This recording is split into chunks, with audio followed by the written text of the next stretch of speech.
ሰላም እንዴት ናችሁ? ሰላም ናችሁ? ባንዳ ቲዩብ አሁን ከባንዳ ቲዩብ ነው። ፕሮግራሙ ይቀጥላል። በደንብ በዝርዝር እናያቸዋለን። ባለፈው የባንዳ ባህሪያቶችና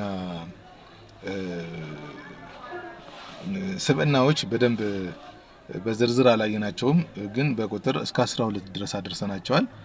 አንድ ባንዳ አሁን ደግሞ እንነጋገርበታለን። ጊዜ ካለን በደንብ እናወራበታለን፣ እንነጋገራለን። ባንዳ ቲዩብ ብላችሁ ገብታችሁ ሼር፣ ኮፒ ሊንክ፣ ሰብስክራይብ እንዳትረሱ አደራ። ለሁሉም አዳረሱልኝ፣ ሁሉም እንዲያውቀው ማለት ነው። ምናልባት እዚሁ አንዳንድ ያብራራኋቸው ነገሮች ስላሉ ብዙም አልጨነቅባቸውም፣ እናልፋቸዋለን። ብቻ ልትረዱ የሚገባ ዋና ዋና ቁም ነገሮች ግን ማውራት እንችላለን። ለምሳሌ ማውራት የምንችለው ስለ ቲፒኤልኤፍ እና ወይም ስለ ተሐህት ወይም ህወሓት የሚባለው ድርጅት ነው። ያ ድርጅት ከመጀመሪያው ሲቋቋም ከመጀመሪያው ገና በበረሃ ሲደራጅ በምዕራባውያን ተልእኮ አሜን ብሎ ተቀብሎ ነው። ይሄ 100% ማኒፌስቶአቸው ላይ አለ። አንደኛ። ሁለተኛ ጠላት ያሉት አማራን ነው። አማራ ሴሜቲክ ነው፣ ሰማዊ ነው። የትግራይ ህዝብና አማራ የአንድ ዘር ትውልድ ነው። ኤርትራ አሁን ሁለት ነገር አለ። አንደኛ የምዕራባውያን ጫና አለ።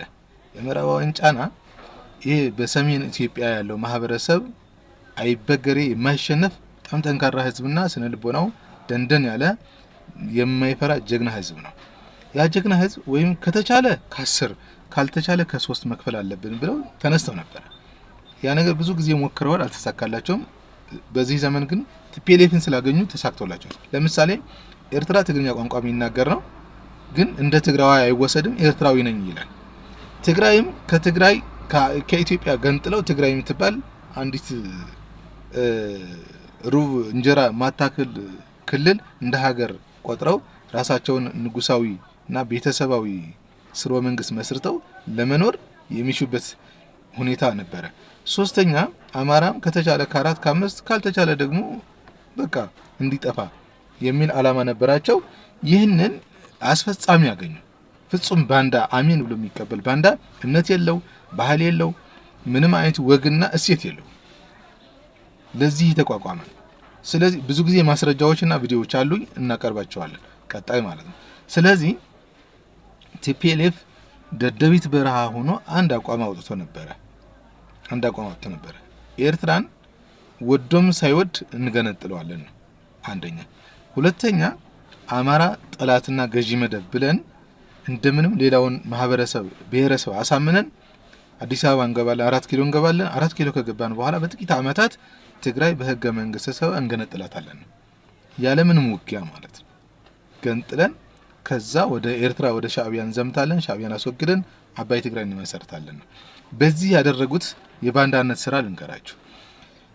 ወደቦች፣ የኤርትራ ወደቦች 6 ወደቦች አሉ። ከ6ቱ አንዱ አሰብ ነው።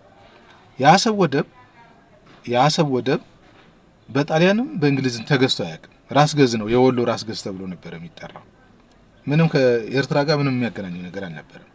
ግን በዓለም መንግስታት መድረክ አሰብ ለኢትዮጵያ ይገባል ብለው ነጮቹ ሲከራከሩ የቲፒኤልኤፍ ግሩፕ በዛን ዘመን ኢህአዴግ ሆኖ ከመጡ በኋላ ዝም ነው ያሉት። ሲጠየቁ እንኳን ዝም ነው ያሉት። ሻዕቢያ ራሱ እንደ አጀንዳ አላቀረበውም። አሰብ የኔ አይደለችም ብሎም አልተናገረም፣ የኔ ናት ብሎም አልተቃወመም። ዝም ነው ያለው። እነሱ ግን ሰጡት። ለምን ብትሉኝ ትግራይ በህገ መንግስት ሰልፍ ዲተርሚኔሽን በሚለው በአንቀጽ 39 መሰረት እንገነጥላታለን፣ ወጣቱንና የኤርትራን ወጣት ከፊት የትግራይ ወጣት ከጀርባ አድርገን ሻዕቢያን እንወጋዋለን፣ አባይ ትግራይን መሰረታለን፣ ወደቦች በሙሉ እጃችን ውስጥ ይገባሉ፣ ኢትዮጵያ የወደብ ተከራይ ትሆናለች የሚለውን ጽንሰ ሐሳብ ጨብጠው ነበር አዲስ አበባ የገቡት። በቅርቡ ከ50 ዓመት በኋላ ጌዶ አንዳርጋቸው አሜሪካ ሆኖ ከሸሸ በኋላ ባንዳነቱን የነሱ ተላላኪ እንደነበረና የነሱን ሚስጥር ትናንትና አጋልጦታል። አሰብ ለኤርትራ የተሰጠው ከጊዜ በኋላ የኛ ነው የሚል እሳቤ ስለነበራቸው ነው ቀጥታ የሰጡት ብሎ ተናግረዋል። ቪዲዮ አለ፣ ጽሁፉም አለ። በጣም የሚገርማችሁ ነገር ማለት ነው። ስለዚህ ኢትዮጵያ የመሰረቷት አክሱማውያን ናቸው። አክሱማውያን ሲባል ግን ልክ አባይ ግድብ ኢትዮጵያውያን እንደገነቡት ሁሉ የአክሱም ስልጣኔም የኢትዮጵያውያን ውጤት ነው። የኢትዮጵያውያን ውጤት የሁሉም ህዝቦች ውጤት ነው። ብቻ ኢትዮጵያ የኛ አይደለችም፣ ቀይ ቢጫ አረንጓዴ የኛ አይደለችም ይላሉ። ግዕዝ የኛ አይደለም ይላሉ። ኦርቶዶክስ የኛ አይደለም፣ ያ ሁሉም የአማራ ነው የሚሉት። ሁሉም መልካም እሴቶችን በሙሉ ለአማራ ሰጥተው እነሱ እምነት አልባ ባህል አልባ ምንም ዲሞራላይዝድ የሆነ ስነ ልቦናው የተበላ የተጠለፈ ማህበረሰብ ፈጥረው እላዩ ላይ ተጭነው ለዘላለም ሊኖሩ ነበር የሚፈልጉት። ያም የተሳካላቸው ይመስለኛል እስካሁን ድረስ። አሁን መንቃት አለብን። ስለዚህ የባንዳነት ተግባራቸው እና ባህሪያቸው በዝርዝር ለማየት ስንሞክር በተሰጣቸው ስልጣን የሀገራቸውን ምስጢርና ክብር አሳልፈው መስጠት ነው። ምስጢር ማለት የኢትዮጵያ የጀግንነት ስስብልት ማለት ነው።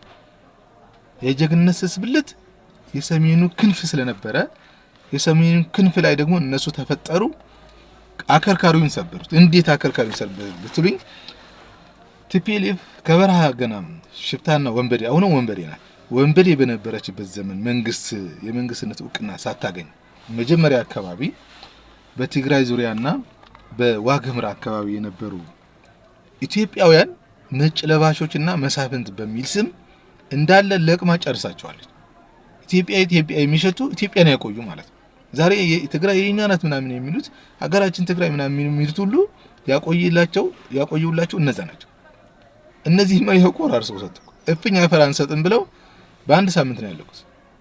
በአንድ ሳምንት እንኳን ዳር ድንበራቸው አይደለም መቀሌንም አጥተው ነበር። እግዚአብሔር እርቷቸው እድሜ ለጌታቸው ረዳ ደግሞ ነፍስ ዘርተው መጥተዋል። እንደገና ይፎክራል። በጣም ይገርማል። ሚስጥር ማለት እሱ ነው። የሀገር የጀግንነት ስስብልት ለውጭ አሳልፎ መስጠት ማለት ነው። ክብር ማለት ዘውዳዊ ስርዓቷን፣ ሃይማኖቷን፣ ክብሯን፣ ጀግንነቷን፣ ስሟን፣ ዝናዋን ሁሉ በውጭ ፖለቲካና በውጭ ህገ መንግስት ቀይሮ ውጫዊ ማድረግ ነው። በቃ ውጫዊ የሆነ ባርነትን የሚናፍቅ ትውልድ መፍጠር ማለት ነው። ክብር ማጣት ማለት ብዙዎች እኔ አጋጥመውኛል። በጣሊያን ብንገዛ ቢያንስ ቴክኖሎጂስት አገር ይኖረናል ብለው ያስባል። በጣም የሚገርም ነገር ማለት ግን ስሜ ዳዊት ወይም ስሜ አማኑኤል ስሜ ከበደና ሀጎስ አልባልም ነበር። ጆንሰንና ስታፈን ነበር መባል። ስሜንና ክብሬን የጠበቀልኝ ግን የትናንት የጀግንነት ውጤት ነው። በእነዚህ ቢሆን ኑሮ ግን ተበልተን ነበር። በጣም የሚገርም ነገር ደግሞ የሚገርማችሁ ነገር ወደ ኋላ ስትሄዱ አባቶቻቸው ባንዳ ነበር። ባንዳ የጣሊያን ሻንጣ ተሸካሚ ነበር። ስለዚህ ማሰብ ያለብን የሀገራቸውን ምስጢር አሳልፈው ሰጥተዋል። የሀገራቸውን ክብርም አሳልፈው ሰጥተዋል። ዩኒቨርሲቲ ገብቶ ድንጋይ የሚወረውር ትውልድ ፈጥሯል። ጭራሽ የዩኒቨርሲቲ ተማሪ ሆኖ እነሱ በመሀይምነታቸው አሸዋ ስር ዋርካ ስር አሽባሻው ተምረው የሚሸውዱት ትውልድ ለስሙ ዩኒቨርሲቲ ገባ እንጂ ግን አንደኛ ክፍል ያላጠናቀቀ ትውልድ ነው የፈጠሩት። የተቃወምንና ይሄ ትክክል አይደለም ብለን መድረክ ላይም በግልም የተቃወምን ግን ያሳዱናል። ብዙዎቹ አጥፍተዋቸዋል። ብዙዎቻችንም ሀገራችን ለቀን ወጥተናል። ስለዚህ ወደ ሀገራችን ለመመለስና የተከበረች ሀገር እንድትኖረን መጀመሪያ ኃይልህን እንኳን እስከሰበሰብ ከሰው ጋር መደረስ ሰው እስከነ ክፋቱ ያስፈልገዋል። ለሰው ልጅ እስከነ ክፋቱ ያስፈልገዋል።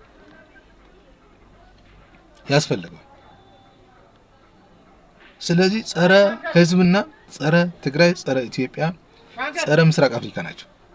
ይሄ መተወቅ አለበት። እንቀጥላለን። ምናልባት ጊዜ ሲኖረን ደግሞ በደንብ እናብራራለን። ለጊዜው እዚህ እንጨርሳለን። አመሰግናለሁ።